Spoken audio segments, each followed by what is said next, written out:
So I'm curious this morning, who has ever been on a mission trip of some sort outside their community? Very good. A lot of folks have had that experience. And how many had the experience or were in a pastoral relationship with somebody who had the experience of like, this has changed my life. Nothing will be different after I get home. At least on the last day of the trip. So a number of years ago, some professors, I believe it was at Western Seminary up in Holland, Michigan, did research on the long-term sort of discipleship impact of mission trips. And you may or may not be shocked to find that they found that there's actually very little. There's very, very little long-term discipleship impact unless a couple of things happen. They realize that before you leave the place where you've had this amazing impact, or you've been impacted, you need to sit down with others on the trip and make a covenant of what you're going to actually do differently when you get home. That was the first piece.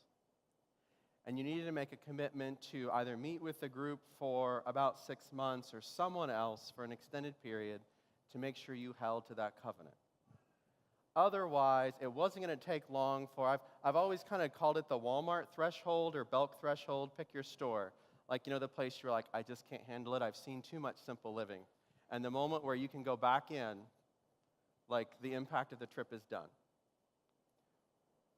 But if you make a commitment and you have somebody that'll hold you accountable, there's a significant increase in the possibility that you're going to do what you said you do. And that's true of a lot of things, and I dare say it's true of many of the continuing education events we go to. How many events have you been to where you had so many great ideas, and then come Monday, when you got back, the reality set back in? Yeah. So what we want to do is take just a few moments as we finish our time together to think about the come Monday aspects of this. So I've continued to think about, even though, I serve in a very different way, but I've been thinking about the little patch of earth that surrounds me where I live here in Georgia.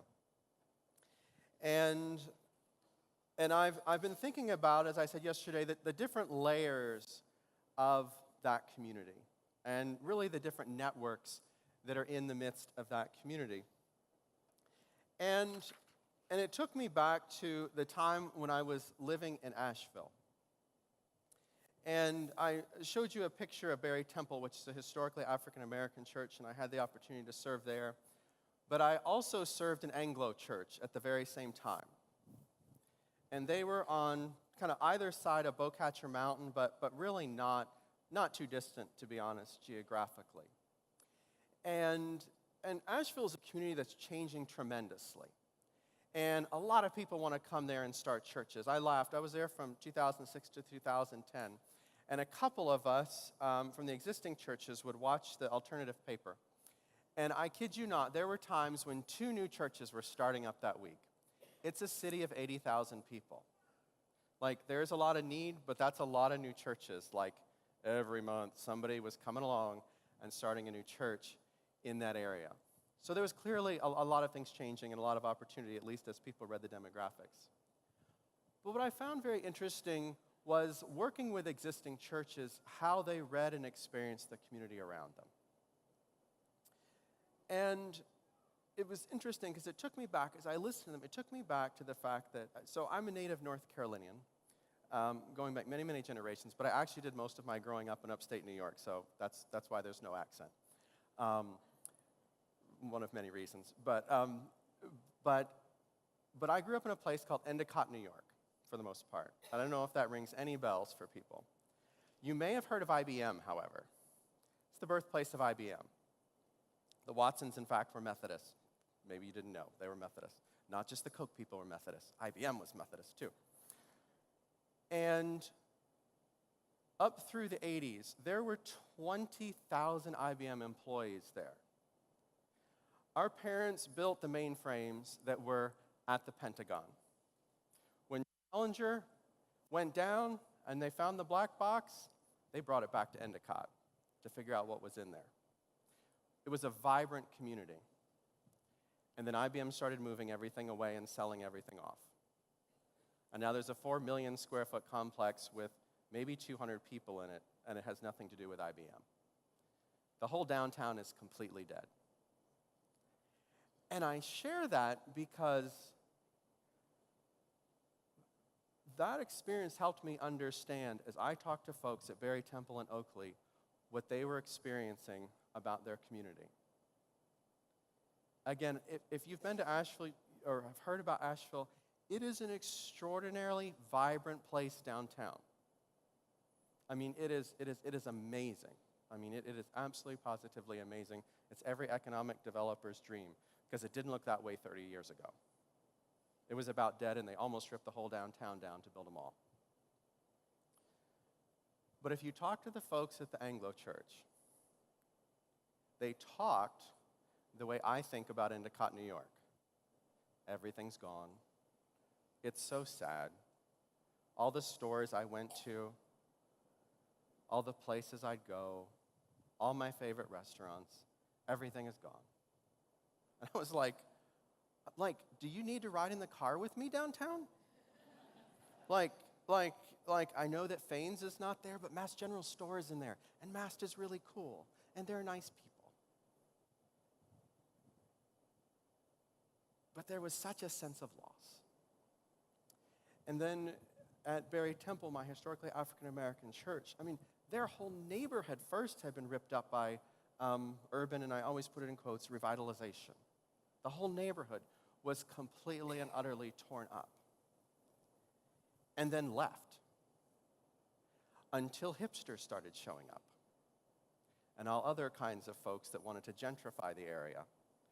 And they felt not only the sense of loss of their community literally being ripped up, but after waiting for years and pushing and trying to get help to see things change, there wasn't any response from the city until all these other privileged people showed up and set designs on what things should really look like. And I share that because having had that experience pastoring, but also coming alongside a lot of folks working with congregations that are trying to figure out how to change and try to respond to the community, I think we have to acknowledge that there is a deep sense of grieving in many places. I don't know that we always understand it at grieving, because it comes out in these really intense, angry, sideways ways at moments. But a lot of times it's about this grieving and this sense of loss and a sense, and just a sense of really death. So I want to acknowledge today that a lot of us are going back into contexts where we think to ourselves, if I start sharing too many of these ideas, that sideways grieving is going to shoot out at me in about 5 minutes. But I want to also say that my experience working with others doing some of this work, is that if we will be the first one at times to start making that move into the community, to start learning the community in a different way, and start telling about what we're seeing and experiencing, they can hear that. They can hear it as hope and the potential for new life if we share it in I would say, respectful and generous ways in the midst of Bible studies and sermons and a lot of the pieces we talked about even this morning. So I just wanted to share that piece because something in me just kept thinking about that reality of what that's like. Nevertheless, the question remains, where do I start? Where do I start come Monday? So I am suspecting that at least 98% of us have some patch of this map that the bishop has told us is ours. Love it or not, you may be in one of those places where you're regularly whipping out Wesley's covenant prayers. We all have those days. But some patch of this is ours. And part of me likes this map because when we at Global Ministries are working and preparing missionaries, my sense from many of them is that they are going to places where they have never been. And They are looking at a map that looks somewhat like this, and there are all kinds of names and places, and they are not entirely familiar with it. They don't know it at all in many cases, but there's some patch of that map in that country or place that is about to be theirs, in a sense. It's supposed to be the place that God is asking them to go. As we prepared for this week, an intentional piece that was in the background that we haven't really stated is we went and talked to the folks that train missionaries. You may know we still have over 300 missionaries around the world. And so we are regularly training missionaries. We are, as we speak, there is a group in South Africa training a group of young missionaries who will be on 2-year appointments beginning later in the summer. They have 2 to 3 weeks of training. And we have integrated aspects of that training throughout. You've heard us talk about mutuality and mission. You've heard us talk about the ways that we do partnership. You've probably heard us sneaking in things like ministry with, not ministry to or ministry for. You've heard us talk about asset-based. You've heard us talk about sustainability, not dependence. All those are aspects of the training that we do that we've woven through. But a few weeks ago, I went back to the main trainer and I said, okay, I get all the theoretical pieces and even how we apply most of that, but my question is literally, it's a very simple one. So where do I actually start? Like when they get off most of them fly, when they get off the plane, what do they do? Where do they start? And she said, oh, this is much, much simpler than you think. This is much, much simpler than you think. And so I want to share a little bit about that today. But I want to do it this way. I want to ask you for a moment to think about your neighborhood and where you live. And take a moment, and you see a list up here. Think of the places you go to buy groceries, get gas, get coffee, tea, or Coke, or Pepsi, whatever it is. I'm not a coffee person, so I always have to throw in some other options. Bank, if you still literally go to a bank. Some of us are obviously credit union people, so we go there. Grab a quick meal, get a nice meal, and you saw this one coming for me, get dessert.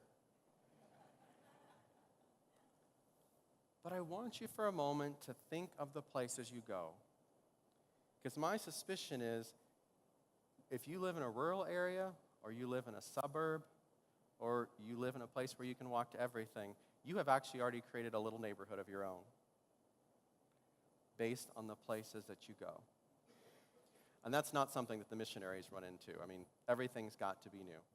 So I just want you to think for a moment of those places that you regularly go and acknowledge you've already got a little networked neighborhood worked out for yourself.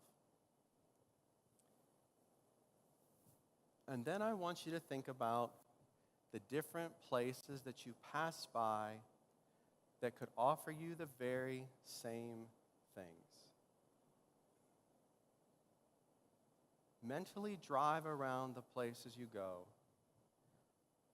And I'll confess, I don't mean like if you're a Walmart person, go to Target. That's not necessarily. Though if that's a big step, that's okay. But think of those places that have signs that you cannot quite understand because of the language that they're in. Or think of those places that don't look quite as, I'll use the word posh. Maybe you are a Target person. What are the places you could go that don't look quite as posh to go to? Especially think of it around restaurants and grocery stores.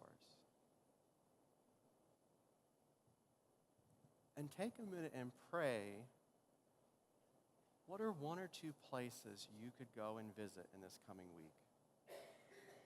And maybe make a purchase or 2. I remember asking somebody to do this one time, and they're like, what if they don't have stuff I like? I'm like, if you eat bread, if you drink soda, they'll have something. They'll also have desserts, just to say. They will. But think of those places for a moment, prayerfully, of where you could go, even just on Monday.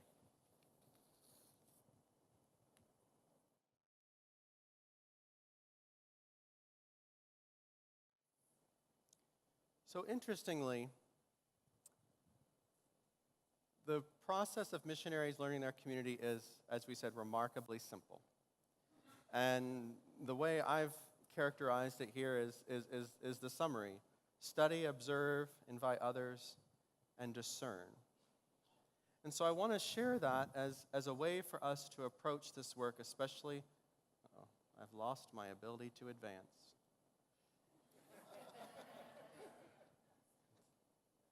Very good. Hang on, now I've gone too far. Back one? There we go.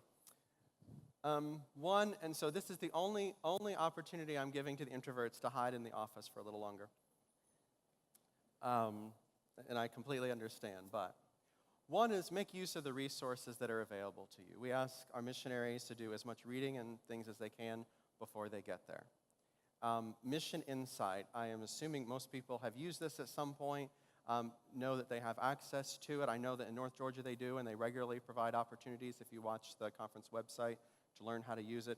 My suspicion is the same is true here in South Georgia, but it's a great place to start. Government websites. Go to the county where you are living, or go to some of the nonprofits and learn a little bit about it, so it just gives you a bit of a taste so you don't feel like you are flying completely blind. And then go to the place that we just asked you to think about. Okay? So remember what my thing is. It's Culver's. So see little happy La Rositas on the screen? So when we were living in South Bend, Indiana, I was involved in our co-op grocery store. And we were very intentional about sourcing locally, particularly from different communities that tend to be drawn to co-op grocery stores. They're a little bit like Methodist churches in that regard. And we started sourcing from a place called La Rositas out on the west side of town that I had never been to. And so I decided this was going to be one of my places to go and learn a different area. And much to my amazement, I need to share this with the net, because this might make me change churches. Anybody know what Gansito is? What they are? Anybody? So if you can picture a Twinkie, but with like strawberry involved, it's like Twinkies in Mexico, apparently. La Rositas is a Mexican-owned ice cream place and has Gansito ice cream. Nobody else has that. I will go to the net as soon as they have it. So I will leave Cannon behind. But in all seriousness, think of the places or place that you've named, and then go to that place and sit as an observer. Don't be creepy about it, but sit as an observer just for an hour. Again, if you're introverted, at this point I've not said talk to anybody. You can if you want. But spend an hour and pay attention. What are the ages of the people that are coming in and out? What are the kind of things that they're buying? This is particularly great if you can go into a grocery store. How are they paying? Pay attention to that. That's an important piece. And who else do you see there? Now, I know some of you are thinking, this is so ridiculously simple. Yes, this is ridiculously simple. But this is actually how we have, at the outset, our missionaries get started. Get out and begin to learn the community, even if there's already a support network there. Then I would invite you to start sharing what you are learning. It is great fodder for sermons, used appropriately, to share what else is going on in that community. And again, in a place that feels like it's experiencing death, it can become an immense sign of hope presented well.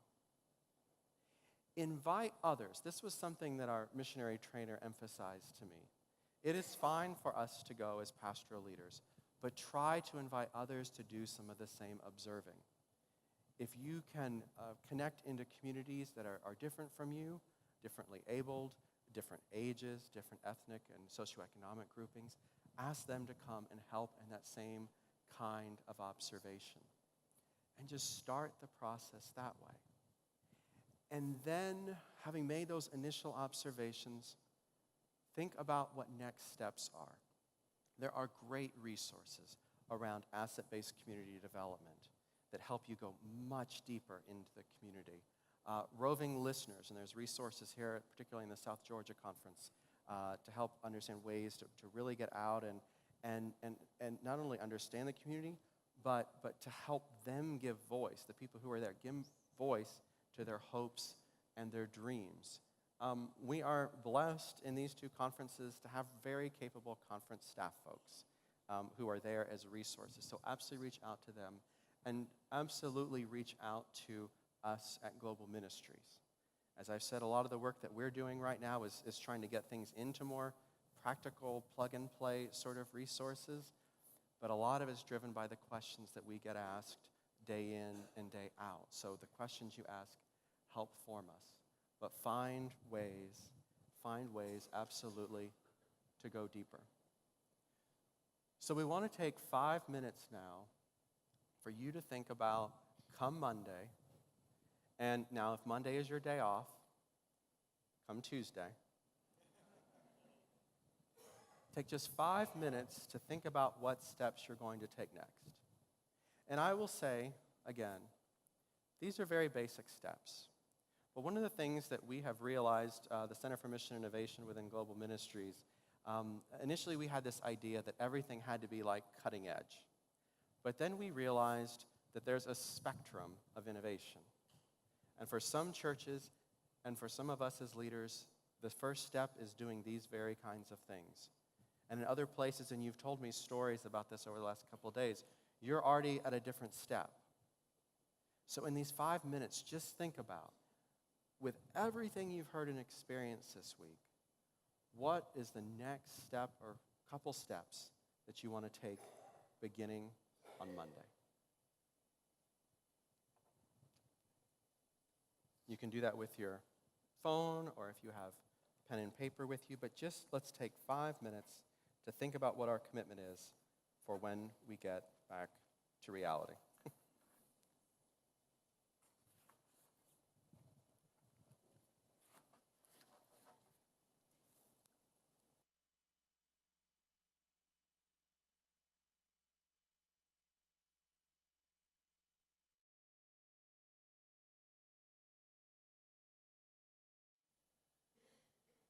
I invite you to do one more thing with whatever you've just written down or typed out, and that is think of one person you could tell that this is what I'm doing on Monday, or if I'm on vacation, Monday, Tuesday.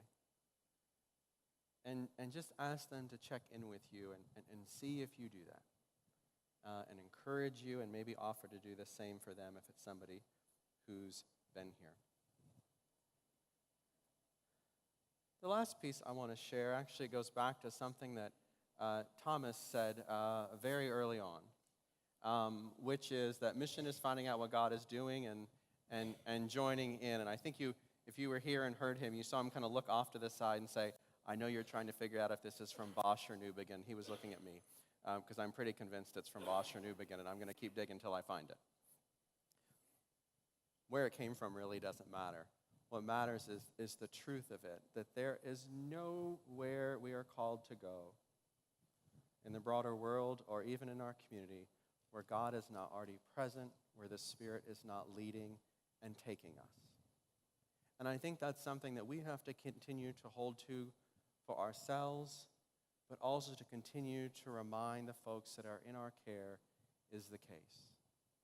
That God will continue to take us forward in unexpected and extraordinary ways. I want to close by sharing two things quick. So you may know that the Western North Carolina Conference meets at Lake Junaluska. And coming to St. Simon's Island for many of us, it's sort of like those of us that are Duke grads having to go to Carolina. It's like there's really good things, but we're not sure. Because, it's not Junaluska, and we're supposed to be loyal to Junaluska. But St. Simon's holds a a special place in my heart for two reasons, all from the very same week 20 years ago. I was here for the International Christian Youth Conference on Evangelism, run by World Methodist Evangelism, Eddie Fox and Friends, 20 years ago. And so it was actually in this room that, though I had been baptized, confirmed, I was already in seminary and well onto the path towards ordination. I had that deep experience of an assurance of faith right here in this place. But at the end of the time together, they had us, my memory is, and I don't know if my memory is entirely correct, they had us gather around this globe outside. And I don't know, I mean, we must have put new landscaping in at some point in the last 20 years because I cannot figure out how we all fit out there. But I remember us gathering because this was supposed to be our commissioning and sending forth. And I had really enjoyed the conference. I mean, obviously extremely spiritually meaningful. But I didn't have this big need to be like out there evangelizing and like going global, which was a lot of their point. And so when I joined the circle, the people who were really eager and wanted to stand up close to Eddie Fox and everything, they like got right around, he was great, that's not about Eddie Fox, but they got all right around that globe. And I was like, I'm good, and I got to the back side of the circle. Because like, I'm all for being commissioned, but if they want to be out front and they want to be leading, have at it. That is not what I have planned.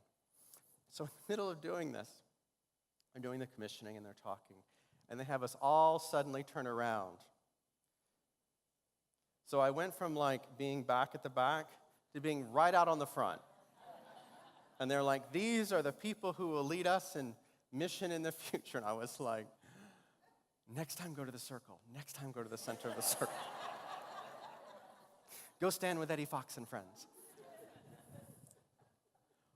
But it was interesting to me when I walked up the other day how powerfully that memory came back. I laughed quite a bit considering the job that I now do at Global Ministries.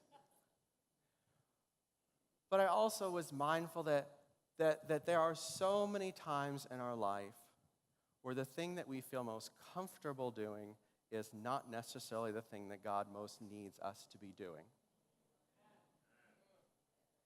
And I think along with that grief that a lot of people in our churches have, there's a little bit of us that's like, this is not what I signed up for. But nevertheless, God will lead us out into those places, and the Spirit will continue to strengthen and comfort and guide us. And for that, we give thanks to God. Amen.